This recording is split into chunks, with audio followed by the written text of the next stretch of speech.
Today, we've got a very special guest in Joe Turner, who's a stud. Joe and I have connected over the last couple of weeks here, and about a week, 2 weeks probably, right? And been a pleasure getting to know Joe. Joe is, I'm going to just give you a quick intro. You can kind of tell us your story as well. But Joe came from pest control. He was in college doing pest control and made a couple $100,000 doing pest control and came into life insurance and instantly started selling at a high level because of his sales background. Built a team really, really quickly. I think you've been in it for a year. Is that right? So you've been doing it for a year, built a really, really strong organization. And yeah, man, I'm really grateful to not only be able to be in business with you uh, across the organization, but have you be able to speak to everybody today and just kind of drop some knowledge, man. Like you've gotten off to such a fast start and done super, super well. So can you kind of give us a little bit of an intro, maybe, and just kind of like, man, I'm going to throw it over to you. Tyler, thanks for having me. Looks like you guys are crushing it. Steven, I see you. You're about to break that 20K. Audrey, a lot of people loaded up. It's really good stuff. And I'm super excited to be on here. I know Tyler came on ours and we had a ton of agents on. And just to see the growth, since we came in a year ago, there's no reason you guys can't do the same. So I'm pretty much just going to lay out a little background on me and then ultimately just go through a few things that Tyler thought would really help you guys. And as far as Tyler goes, like you said, we just kind of connected a week or so ago, but we really see eye to eye on a lot of stuff. And he's a phenomenal dude, phenomenal leader, and the wealth of knowledge that he has in insurance is unparalleled. Like I would go to this guy to ask a ton of questions, undoubtedly. So you guys are in a great spot. Definitely lean on him as a resource. I know he's more than capable and more than happy to do that for all of you. So as far as me, Tyler kind of hit on it, but I graduated college last May, so I jumped into this right away. I did 2 years of door to door while I was in college, so I was studying business, playing lacrosse, and doing sales. So time management was super important for me in the off season, like from uh, the games, like before I was getting into the actual season itself. I was on go from like 6 a.m. to 10 p.m. every single day. I'd wake up, do like a little morning routine, go to the gym, come back, do homework. I'd have some classes, do some film, and get ready for practice. And then I would do like training calls and stuff with agents the rest of the night till 10 p.m. Then I'm going to bed. And I did that Monday through Friday, Saturday half day, like for months on end while I was in school. But like those sacrifices really helped me to the positioning and just like the overall experience, that I have currently. But when I first got into sales, so I would have been about 18, 19, and I did the door to door. So I'm from Michigan, drive all the way out to Pennsylvania, where Tyler's from, and knock doors in Pennsylvania and New Jersey for 3 full months. And pretty crazy. The reason I'm going to tell you guys this is because belief is so, so important in sales and in this business. So I came in with a lot of proper preparation. I was in all the training calls. I really just was immersed in the script. I knew all the objections and I did so many role plays that I firmly believed like when I got on the doors and it was game time, that like when I talked to somebody, it was just like a role play. So I shadowed somebody the first few doors. He got his teeth kicked in. So then it was my turn. And the first person I talked to, she comes out, husband objection, just like it's a role play, go around it. And in there or in pest control, you go to the backyard to like kind of alleviate an objection. So do that. And then I sold her. And then the next door I went to, very, very similar scenario, husband objection, move her to the backyard and sold her. So at this point, the dude that was shadowing me was like, yeah, like you don't need me to be around anymore, but I hope you understand like it's not going to be that easy. So moral of the story is I did well that day and I sold the first two people I ever talked to. But the only reason that that happened was because I was so convicted and did all the proper training and preparation, which allowed me to believe that I was going to do that. Because if I didn't, then there was just no way that that would have ever happened. Fast forward a little bit. So for pest control, you knock for at least 4 months. So that's from the beginning of May to the end of August. I came out late because my lacrosse team was doing pretty good and we went to a tournament. So I didn't get out there till May 22nd. So I was about 3 to 4 weeks behind everybody else when they had started. But I had this goal of being a top 10 rookie. So in this company, like the 500 new reps, like rookies that came in, the top 10, they got to go on a trip to Cabo. So that was something that I really was striving for. And when I first came out, I kind of doubted like whether or not I'd actually be able to do that because I was at a little bit of a disadvantage coming from behind. But that's when I shifted my perspective from letting that be the reason that I couldn't do it to the reason that I could, and that it would just be a really cool story if I did. So fast forward a little bit, I had a fantastic first week, but then I sold less every single week for the next like 5 weeks. So at this point, I'm doing half of like what I did my very first week. And the reasoning for it was I was overcomplicating it and I really wasn't enjoying what I was doing because I wasn't seeing the results that I knew I was capable of. And I made a couple adjustments. So one of the biggest things was I backtracked like what my goal was. So my original goal was to sell X amount of revenue.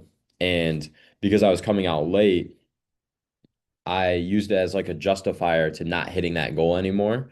So I was like, yeah, like instead of selling 350, I'm okay with selling 275. So then all of a sudden my identity shifted from being a 350K top producer to above average 275, and that's what my results were turning out to be. So I sat down and I backtracked. And to hit 275 even at this point, I had to make 4 deals or more a day, which is quite a few for pest control. So once I made that commitment to myself and I made everything super simple, I realized that I'm solving problems. I'm going to come in, I'm going to ask the right questions timely. I'm going to dissect their situation and I'm going to address with a solution. And if they don't want the solution, I'm going to go find somebody else who does. Same thing in this business. So once I committed to that, I knew I needed to get 4 deals or more every single day. That raised my identity to where I started doing that.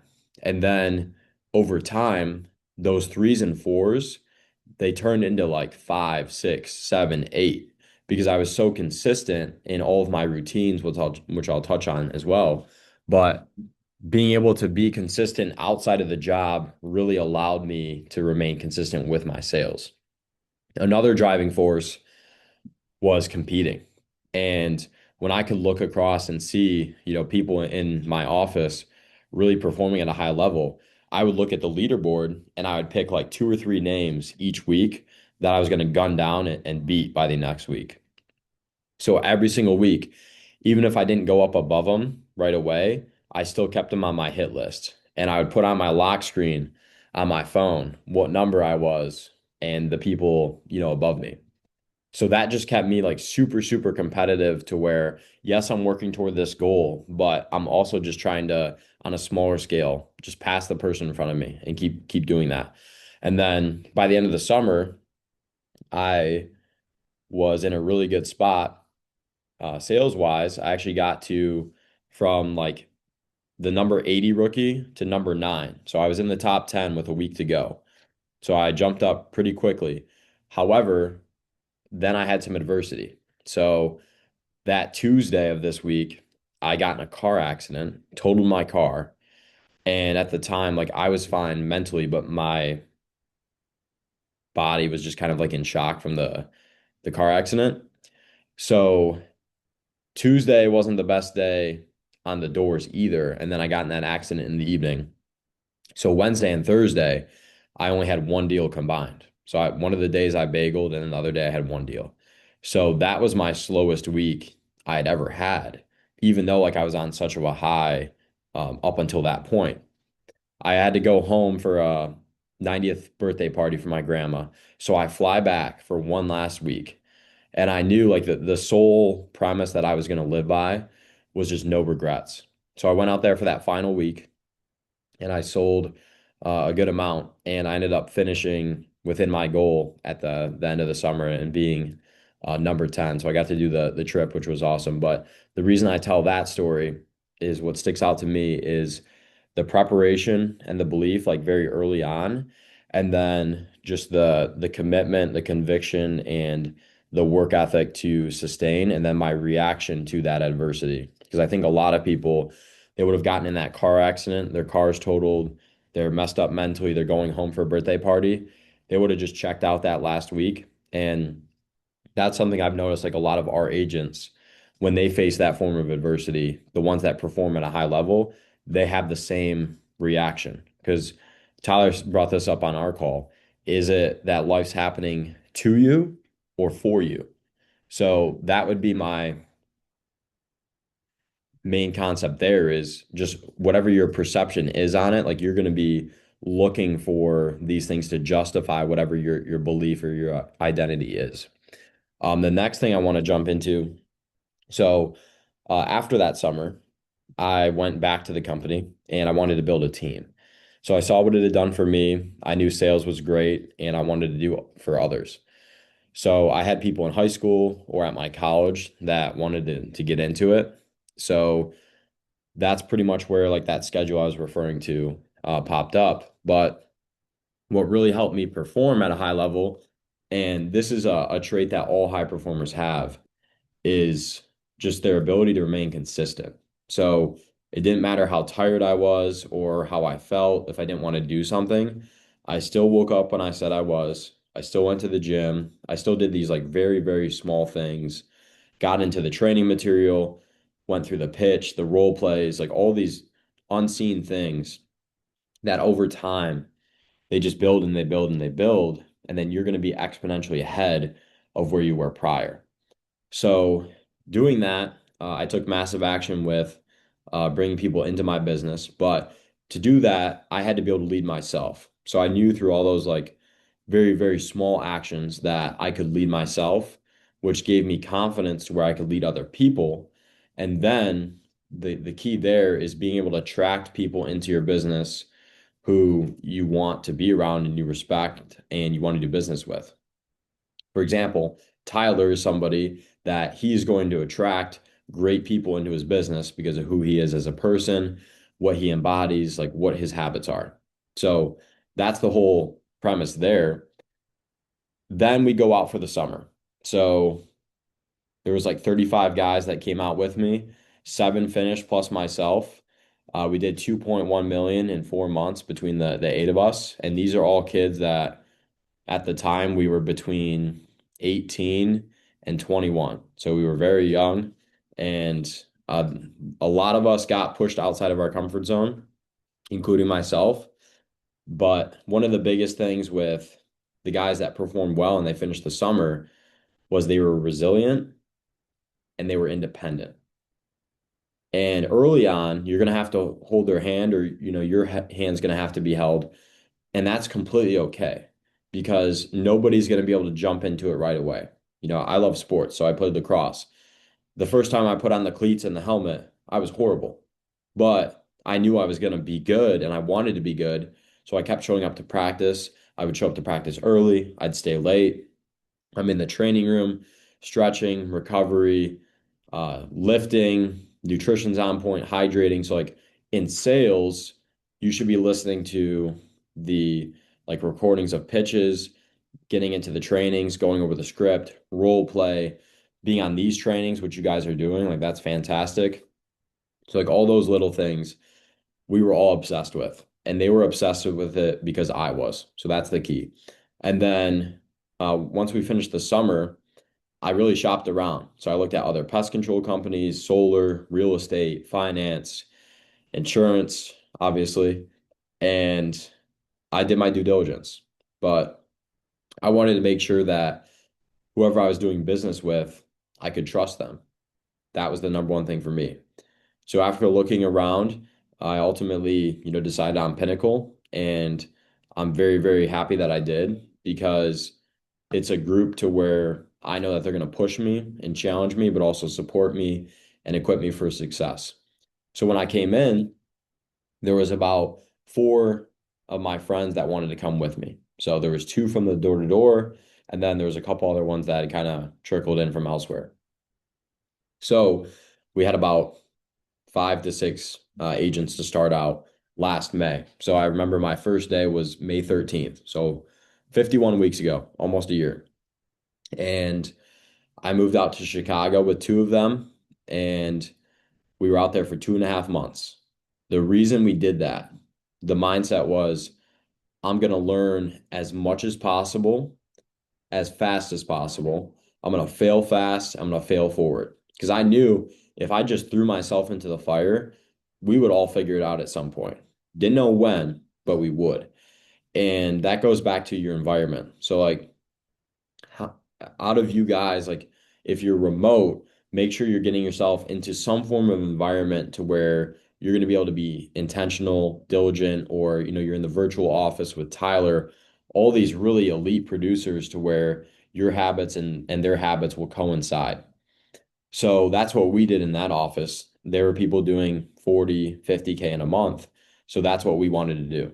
So we sat ourselves right around them, just listened to them, study them. I would write down their entire pitch, do the voice memos. I'm listening to the voice memos when I'm walking, I'm in the shower, like just encompassing everything that insurance is. Like that was my life for those 2.5 months. And that's all we did. And that really helped us, get teed up to where we are now. And then we came back to Michigan. Honestly, didn't really work much of August, a couple weeks, and that was my lowest month. But the weather was very nice, and we were going on a vacation. But September was very good. October, November, December. So we finished the year very strong. In November, I think we were around 600,000 as a team. And then last month we just did 1.1, give or take. So as far as like the transition from 0 to 1.1 in less than a year. Some dogs. Thanks, Cody. There's a lot that goes into it, and I'm going to open it up for questions at the end because that's how I love to learn is I ask questions, I pick these people's brains so I can really personalize it and apply it to me so I know exactly what my roadmap is learning through them. But if I'm speaking to the group that just wants to personally sell first, I would say get around the top people that you respect and you would trade places with. If you wouldn't trade places with them, like on a production standpoint or their bank account, go to somebody else. And then what I would do from there is record their pitch and write it out, study it, ask them questions. Why do you say this instead of this? And then have them listen to you. And when they listen to you, they're going to point out things that you never would have thought because you're going to listen to yourself and be like, oh, like I sound pretty good. But when you have somebody that's like Cody said, a dog listen to you, like they're going to find things that you would never think of. And that's how you grow. Also, a really big piece is your mindset, of course, but within that, the abundance. So, a really funny story. I was just telling this the other day when I was on the doors, my first year, I had what was a bad day, right?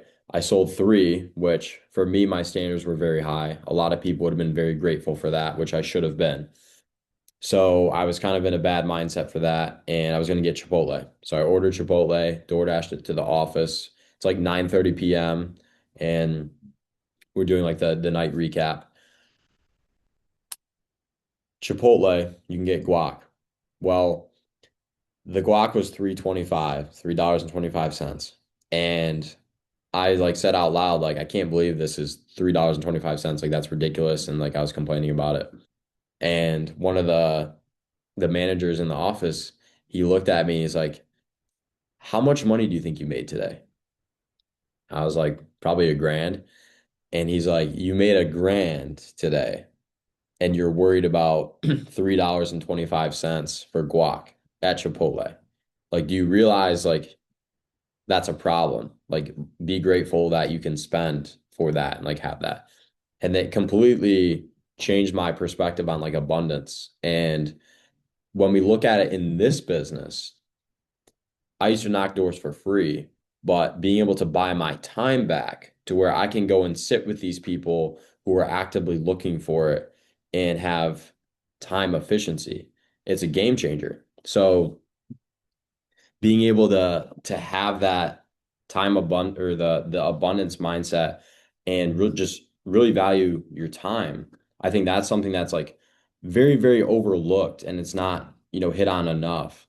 So that would be one of the things that I would strive to implement. And the reason it's significant is if you have an abundance of leads, you're not going to be as likely to be as obsessed with the result of each phone call. And when that's the case, you have so many people to go help. It doesn't matter what happens because there's endless people to talk to. So if you think of it like a doctor, you have a patient come in, you're going to prescribe them a medication, but you're not going to just tell them what the medication is. Like you have to ask them questions. You have to diagnose them, right? That's your financial inventory. So you go through all of this. And at the end, when you prescribe them a medicine, you present options. If they don't take it, that doctor is not worried about whether or not the patient's going to take the medicine because he's got 100 more people that are looking to come see him because they're going to take the medicine. So I want everyone here to take that analogy of, the doctor and the patient to this. And you're the professional. Like you're well equipped and educated to put these families in the best spot possible. That's why they filled it out and that's why they need you to do it because there's actually a shortage of people in our profession to help them with this. So when you have that abundance mindset, you have a surplus of lead flow. You're not afraid to go and spend $2,000 in a week or $1,000 in a week on leads because you know the more you spend, the more you're going to profit, which to me, that's all that matters. Am I going to make more money? I don't care about the ROI percentage. Just am I going to make more money than I was? Yes. Okay, I'm going to do it. So shifting that and then just being able to really understand how that's going to have a drastic impact on your demeanor over the phone. Because if you have what's called commission breath, which simply put, that just means like it's really telling that you want the sale. And it's coming across as you're a little bit desperate, or maybe you're just pushing them in a wrong demeanor to where they know that you're just trying to get the deal and make the money off them. But if you change that and your perception is I'm just going to help these people. I'm going to ask a ton of questions. I have so many people to talk to. I don't care about this result. I'm just going to try to leave each phone call better than I started it. That's where everything's going to be game changer for all of you on the personal sales level, and you'll be able to see a result with your, agents as well. Now, for the people that they want to build quickly, this is a whole nother rabbit hole. I don't know if we have enough time for that, but if I were to give you a couple things, the first promise would just be massive action. And that kind of encompasses everything because I can give you a bunch of steps, but if you don't take the actions to do it, it's not going to matter. Within that, if you want to be able to lead other people, like I mentioned, you have to be able to lead yourself. So once you've positioned yourself to where you are an elite producer, you don't have to be an elite producer to lead, but the best ones that lead by example, they are an elite producer because they're the proof of concept, and that's how they establish this belief for their squad. So you guys seeing Tyler go out and do 27K issued within the first 3 weeks of April before, this updates here in a little bit, that's phenomenal. And like that's him doing his due diligence to all of you guys because he knows how much you all want it. And that's why you're on this call. And he's setting the example and the standard for everyone here. So that's the first thing you have to do is you have to be able to produce. Then you have to bring in the right people. And that is the most important part is it doesn't matter quite who you're bringing in right away.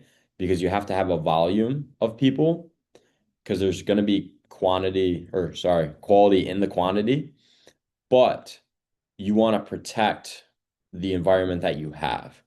And when you're cultivating an environment of people who are just so well aligned, that's very powerful. And when you're all moving in unison. But in order to do so, you have to find out what's important to the people in your business. So that's one of the first things I'm going to ask them. And granted, that's our team name, the Visionaries, but what's your vision? Why are you on this training call right now? Like I can tell that Cody wants it, but for anyone else, like what is your vision? What is your why? What's your purpose? Then what are your goals? You know, why do you need to achieve those goals? That's the hand in hand there. And then you can just backtrack. You know, what's your roadmap to do all of these things? Well, you know, it's being on these training calls, it's going to the conventions, it's being in the virtual office, studying the scripts, role playing on your own outside of the job. Like all of those things are super imperative. And once you've established like what the standards are, you know, with it to achieve that vision, then you're going to start to attract the right people out of the volume that you're bringing in. And then you just find who's going to want it for themselves. Because at no point should anyone here, you know, have someone else want it more for them than they do. But when you get into the development side of things, you understand a lot of it's 80/20. So I'm a very firm believer. I'm going to give everybody a fair shot from day one and give them equal involvement. After a certain period of time, the ones that really care and want to step up, they're going to. So then that's where 80% of your time is going to go into the top 20% because 80% of your revenue is going to come from the top 20% of your producers. So that's where the math is mathing there. Then once you identify somebody as a really solid agent, a good person, a leader, whatever that looks like for you, you have a duty to them to really pour into them and really help them make it work. Some are going to fizzle out, some are going to be amazing. You really don't know. As you do it more, you'll have a really good grasp on, you know, somebody's trait. Like we had a new agent come in a couple weeks ago. I gave him a call because I saw he was taking notes on the training like Melissa is right now. And I said, you know, Andre, I love how you're taking notes on the team call. I'm going to give you two suggestions. And this was a test, which he didn't know this at the time. I said, I want you to be in our Discord morning meeting at 9:15 every day, room 3, Pinnacle Discord. And I want you to send a gym photo in our group chat every single day. But it was more so a suggestion. I didn't tell him he had to do it. This has been going on for over a month. The dude has not missed a single day on either one. So when I see something like that, I know that Andre wants it, and I owe it to Andre to be able to help him win. So in order to help others win, you have to be a winner. But once you're a winner, then you just have to go and find as many people that are willing to win, and then it's your duty to help them win. And being able to position them in areas to succeed, like finding out what are their strengths, what are their weaknesses, where do they need to improve, and then putting them around different types of people. And as far as like creating a team dynamic or identity chemistry, our slogan is right here looking at me right now is we're the greatest team to ever do it. And we said that from day one. So like for self-made life, I know you guys have something to kind of fall back on that you identify with, and that's super powerful. So for us, the greatest team to ever do it, that dictates what our standards are because our standards have to be higher than everyone else's. And then there's the trickle down with everyone on a personal level, you know, they get it too. So another factor is leading by example. I live with 7 dudes in a pretty good sized house that we rent. And some of them sleep in, that's fine. I'm not gonna babysit them. But there's a few, they come to the gym with me at 6:30 a.m. every single day. And when we first started, It was a leg day, and I put them through it. I didn't know if they were going to come back to the gym again because it was so bad. But I did that on purpose because I wanted to see like what they were made of. And they showed up and they showed up and they showed up. And with them showing up and doing the hard things, I knew that they were going to develop this callous mindset to where they go in and they get 100 no's. Well, 100 no's is better than that leg day they just went through. Trust me. So like just helping them have a really good perspective on that. And, we place a really good emphasis on what you're doing outside of the office. Like everybody here, we want to level up spiritually, mentally, physically, financially. Like we say it all the time. And we just had a podcast I dropped on the YouTube channel. We're going to start pumping these out. So if you guys ever want to watch them, I'll send the link to Tyler and he can send it out to you guys. But we just did one with Tommy Harris. And Tommy, he's the number 4 rep in Pinnacle currently on the year. And that was one of the things he hit on is just his routines outside of the business. Tommy is somebody who he never issued more than 25K 2 years into this business. So he'd been here 24 months and not one of them did he do over 25K. Now the last 6 months he's issued over 45 to 60 plus K. January he did like 80. So dude's insane, but the premise is the habits that you're doing outside, the routines you have are all going to contribute to your identity, to which that's going to either validate or deny what you think you're capable of. So I'm going to give you my routine, and it's shifted a lot. I used to sleep in, I used to wake up way earlier than I do, and both worked, but eventually they didn't work, right? But what I do now is I get up at 6 every day, regardless of how I feel. Sunday, I'll sleep in. And then I do some prayer. I'll go and read like a daily devotional, daily stoic. I'll look at my whiteboard and I'll just sit there and I'll visualize for like 2, 3, 5 minutes sometimes. Look at all my goals and just see myself like doing these things. Like maybe, I'm with my family out on a beach house on the lake, or I'm driving X car, or I'm doing these things that I want to be able to do, charity stuff, real estate, whatever. Then I'm going to go and have a snack. I go to the gym and I leave around 6:30, 6:45. Get there, work out, shower, come to the office. I'll eat, get everything ready for the morning meeting. We'll run the morning meeting at 9:15. And then I'm here from then until 7, sometimes 8, 8:30, depending on what needs to be done. And that's Monday through Saturday. Saturday, I'll usually go until like 4 or 5, depending on what I have to get done. But that's what works for me because I understand if I wanted to go make a ton of money within a year, I'd probably stay doing door to door. But I was building somebody else's business and I had no control. I had to go somewhere for 4 months out of the year and I had no equity. In this business, this is truly an amazing opportunity, especially with the group that you guys have, with Tyler and a lot of these other agents here, is not only can you make the good money in the upfront commission, but you're building a business. And when you look at it through that lens, it really changes how you look at the whole thing. And I'll give you an example. When I first came in, somebody told me to buy leads. I said, all right, I'm going to go spend $500 on leads.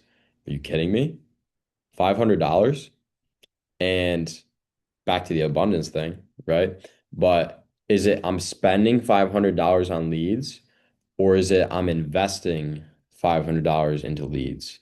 Because if you are having your own business, any business that you start, it has either a startup cost or you're going to be pouring a ton of money into it. You're probably not going to make money for a really long time. So nowhere else have I seen where you can have such a low barrier to entry and make 10, 20, 30, 50 plus K in a month other than this.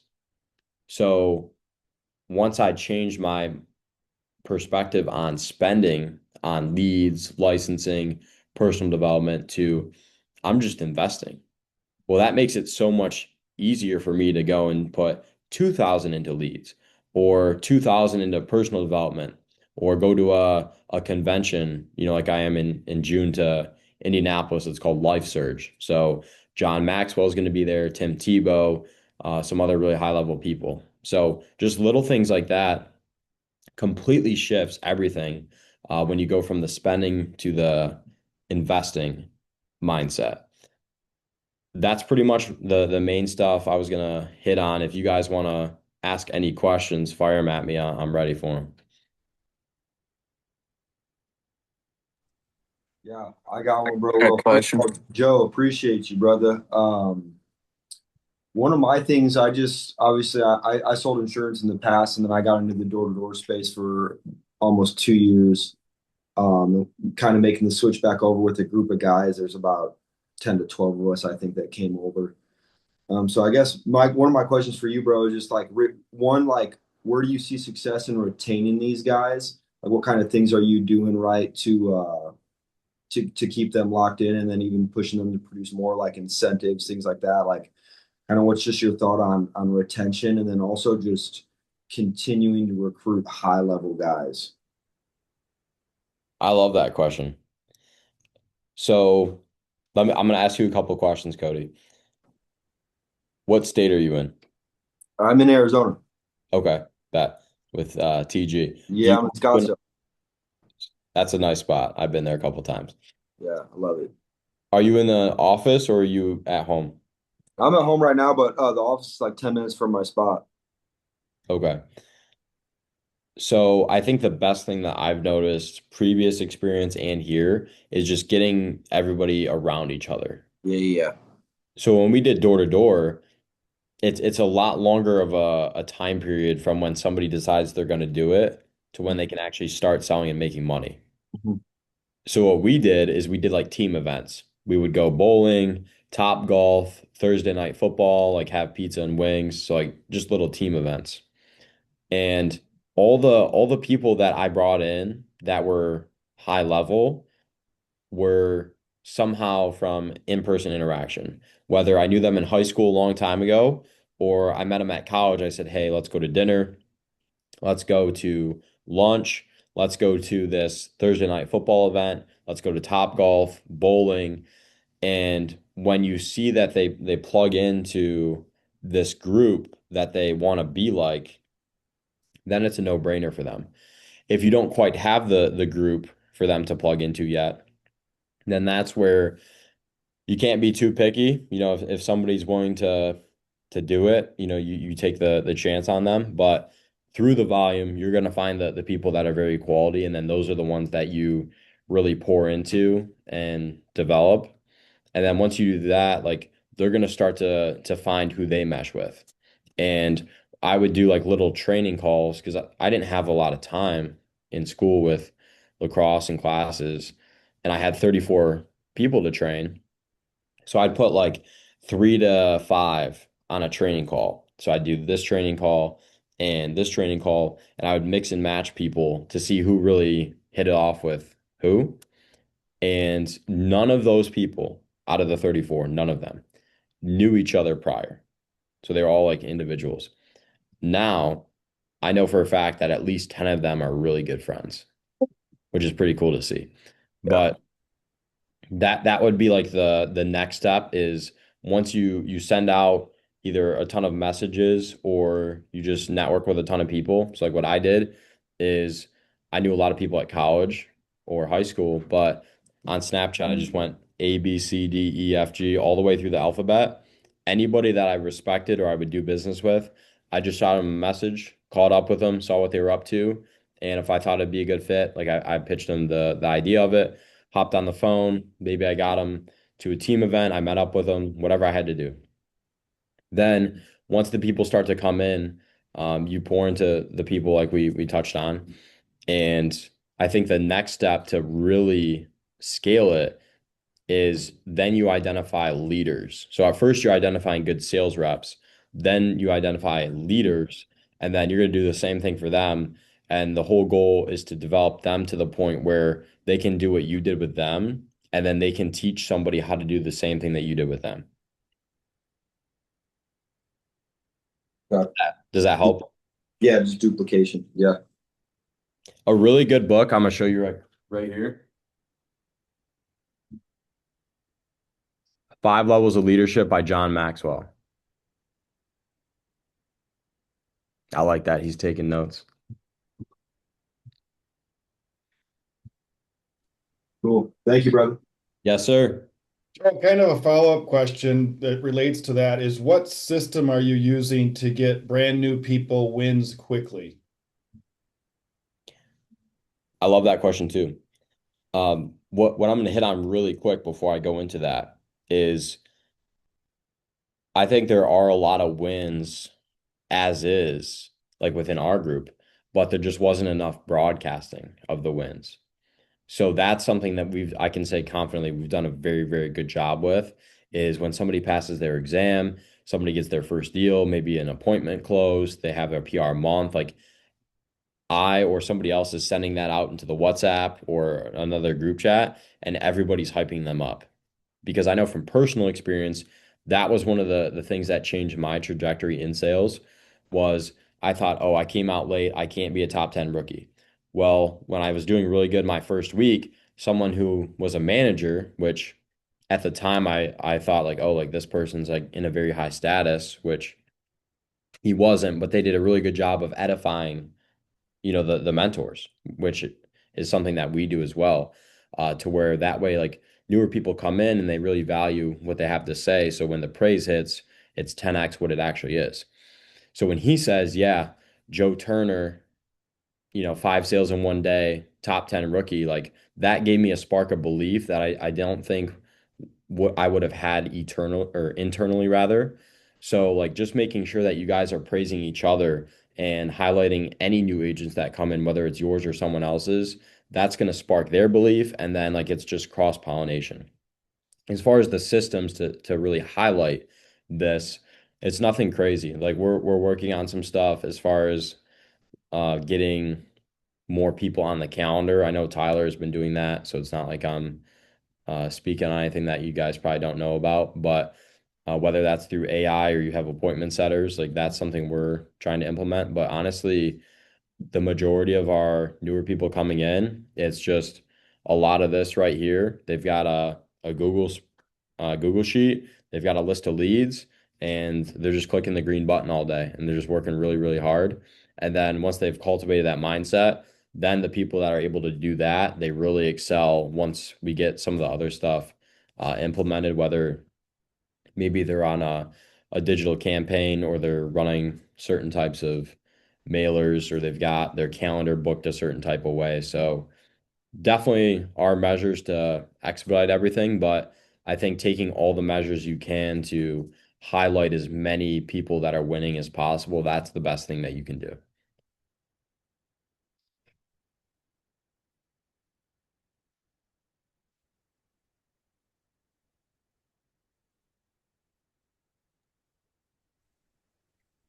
Anybody else? I'll ask a question. Oh, Go ahead. Aiden, you're gonna ask one?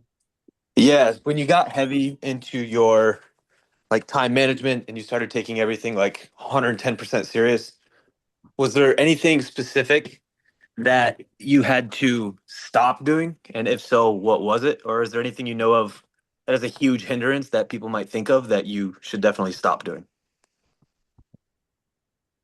Yeah, I like that one too. These are all good. I don't watch a lot of TV, to be honest with you. If I do, I'll watch like a sports game here or there. But I think you find out what your priorities are, Hayden, and where your time is going. Some people they might be on TikTok. I don't have TikTok, so I don't have that temptation. So I just completely removed it by not having it. Maybe, you want to go and spend a lot of time with your friends or family. That's cool. I just have a time and a place to do that. Maybe you really like Netflix or you want to watch a certain show. I don't have Netflix. I'm not saying like to not have fun and enjoy yourself because that's why you do this job is so you can have that freedom and flexibility. But when you first start out, you do have to make sacrifices. Anyone who says otherwise, like I don't know what they did then because in my experience, that's what you have to do. So figure out like where is a lot of your time going and then ask yourself, is this going to help me with my goal or is it not going to make a difference? And if it's going to hinder you, then you definitely have to reevaluate it. And even if it's not going to help you, there's probably something you can substitute it with that will. So, like just habits that you can get consciously in every week. Physical activity could be gym, could be walking, running, go play pickleball, basketball. I don't care. Just move your body, be out there. And beyond that, like books, podcasts, filling your mind with really good things. Like consumption's underrated. Are you consuming Instagram Reels for 2 hours a day, or are you consuming a book and a podcast? And granted, like some of the reels are going to help you with the same type of principles, but the way I'm going to look at it is I know that if I go on Reels to watch the same type of premise as a podcast, I'm a lot more likely to get distracted as opposed to if I just plug in the podcast, there's no other, temptations. So I think a lot of it is by just eliminating things or making a separation to where you position yourself to succeed and it's not even on your radar because you've removed it. Sounds good. Thank you. And then is there any like, if you want, just give me like two or three, like for sure books that have impacted you the absolute most. Like I've read some books, but I've only had a few that I actually like stick with that I really felt. And I was just curious what those two or three would be for you. What would be the two that you've really felt so far? So the one that there's one main one that comes to my mind. It's "Can't Hurt Me" by David Goggins because it just reminds me of how much a bitch I'm being sometimes. Pardon my language, but it does. And so every time I feel like I'm tired, I just remember like I can go so much further, and it's just my mind talking to me. It just puts it into perspective how much I can actually handle. And that's probably like the main one, you know, the only one off the top of my head that I still think about all the time. I haven't had one that hits me as hard as that one.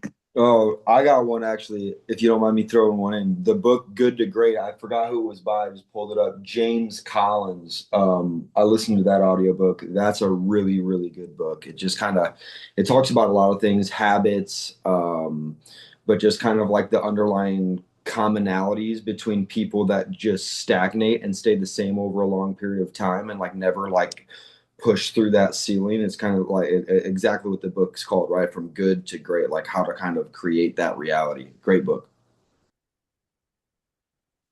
Yeah, and you guys, Cody and Hayden, like being already plugged into these things, like that's phenomenal. Just keep reading them. Another one, because Can't Hurt Me is great. I agree. Um, it depends what you're looking to do. So if I were to give you like maybe two different ones based off of like what you're trying to improve in, one would be Atomic Habits because that one really creates a good picture for these small, consistent wins and how they compound into massive results long term. So that's Atomic Habits by James Clear. And then another really good one, I haven't read this in a very long time, is How to Win Friends and Influence People.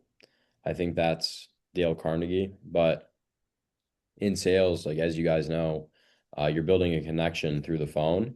And if you're not building a genuine connection, then they're not going to be willing to buy from you. So those would be two very impactful books that I've recommended to a lot of our agents, and I think would be massive value for everyone here.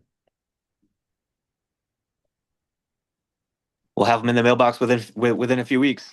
That's what I like to hear is success loves speed. So like you taking what we're going over, same with Cody, like you guys taking notes. I see David, Melissa, you're just the ones on my screen. Johan as well. Like just being able to take something, implementing it and taking action, that's going to set you ahead of all these other people that are in this business. I have so I've been listening to every day after I lift. I lift around 4 or 5 a.m. I listen to a podcast and then I read before, like obviously I go to bed. I was just Do you have any sort of recommendations? Because I know like days I'll switch off. I've listened to Alex Armosi a lot, and then obviously Andy Frisella and a few others. Is there any other ones that you would recommend? Have you ever heard of Ed Milet? No. So it's Ed and then Mylett. Just started listening to him about a month or so ago. Dude's a dog. Yeah, Cody's on. I like that. But he talks about like faith, business, finances. He's into sports as well. So like everything that I'm looking to get into, he touches on. And another good one, David, is Rob Dial. So like dial the phone, Rob Dial. And that one's called the Mindset Mentor. So those are a lot shorter. Those are if you're wanting to improve on like a certain mindset principle. Ed is just like fire across the board. Yeah. Yeah, Ed Milet has a cool thing that I like. I've been following him for years, but The Power of One More, I believe he has a book on it, but I've watched a podcast on it. Basically, long story short, is like his dad was a really bad alcoholic and drug addict or whatever it was. And then he asked his dad one day, he's like, "Hey, like, how did you become sober?" And he said, Ed, like, I just started saying I was going to do it one more day. I was going to do one more. And like the power in one more is obviously astronomical. Hayden made a comment, right? He said sometimes you catch himself being a bitch. He probably got that from David Goggins, but it's like, bro, you're way more capable than you ever think you are. And he talks a lot about that stuff.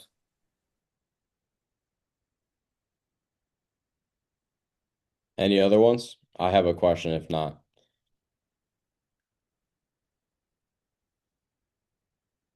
So my question is, who has it as a goal to be a President's Club member this year? If you don't know what that means, I'll tell you, but that's 400K issue paid production.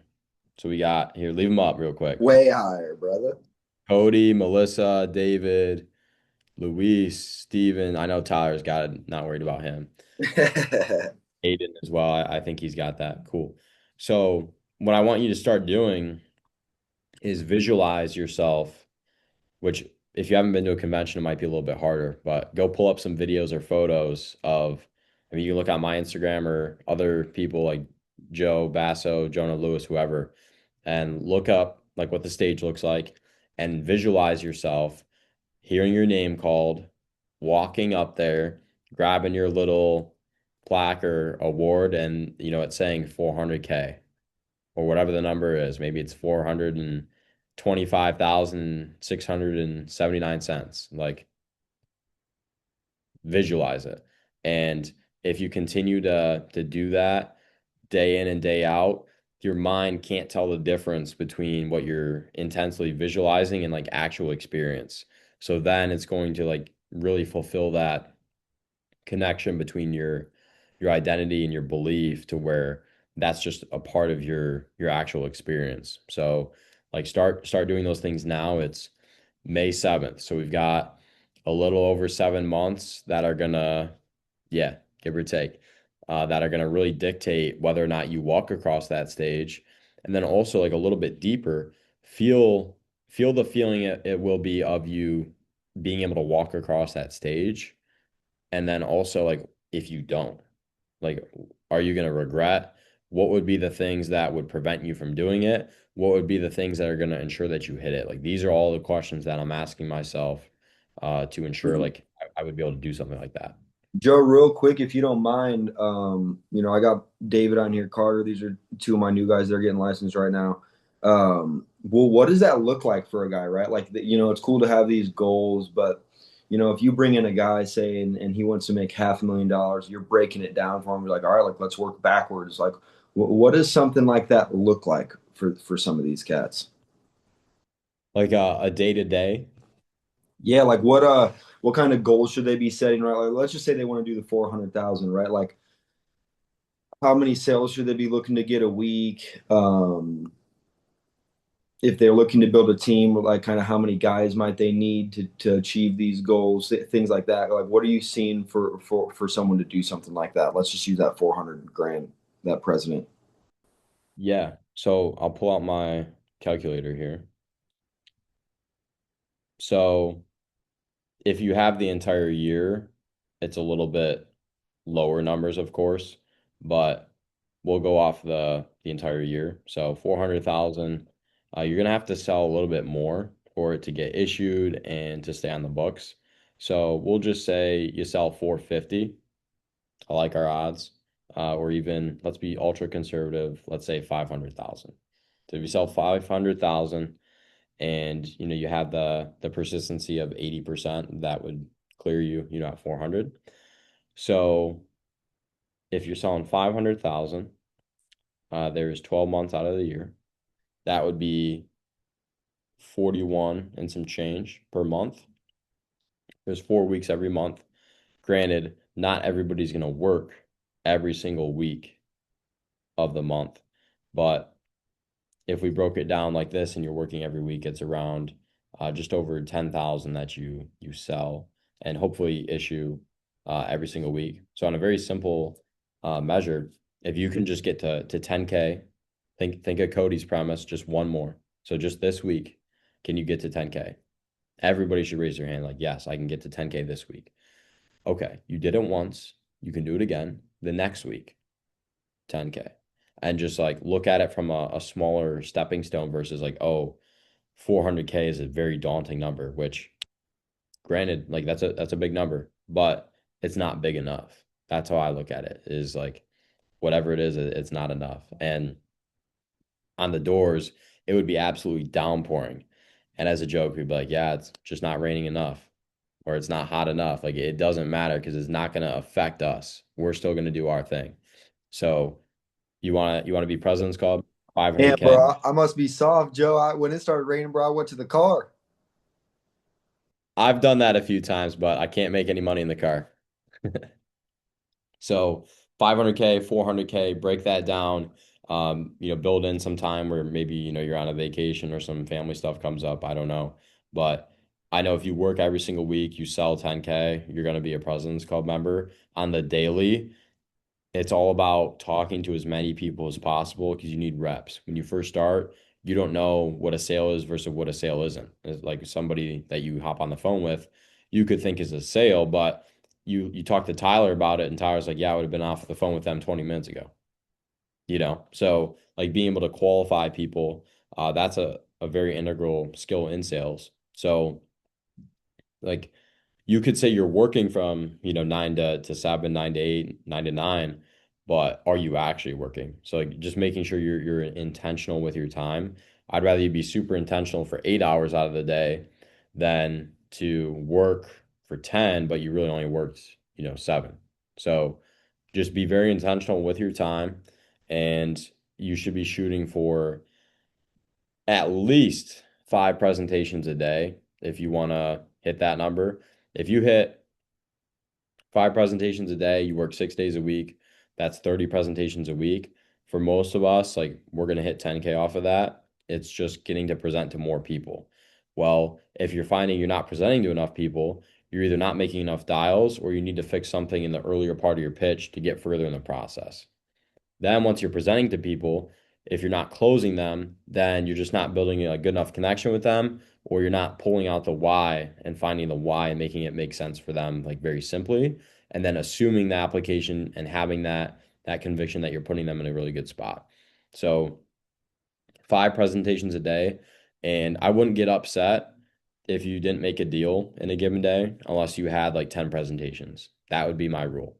If I got 10 presentations, then you can come and say all the negative stuff that you want because I know for a fact if you present 10 times, you're going to have a deal. Guarantee you. But shoot for 5. And if you do that every single day and you're getting however many volume of dials you have to get to 5 presentations, and then also know what your standard is. Like I told you at the very beginning, I backtracked. I couldn't have less than 4 deals any given day. So I worked until I got 4 deals. If you know you have to get 3 deals or X amount of revenue, you better be working until you hit that. Otherwise, you're not going to hit your goal at the end of the year. Fire, fire, man. Awesome stuff. I would love to stay on. I'm totally got to jump on another call here in 1 minute. Okay. But Joe, dude, thank you so much for being on today. You're an animal. Literally, I mean, for people that are coming into this business, like just hearing your story of going from literally brand new to an agency at $1.1 million a month is insane. Like not a lot of people do that over like 3, 4, 5 years. And you guys have been able to do that so fast. So congratulations, man. And I know that there's a bunch of us that look up to that. And so we're coming, man. We're gonna be hooting and hollering. And I know there's a bunch of people that are gonna go build themselves a business just like you did in the first 12 months and run up the scoreboard, man. So thank you for being on here today. Thanks for taking the time. And yeah, bro, you're a rock star. You're a stud. Appreciate My you, pleasure. Joe. Happy to do it, and I wish you guys the best. We'll be in touch. See you at the top, bro.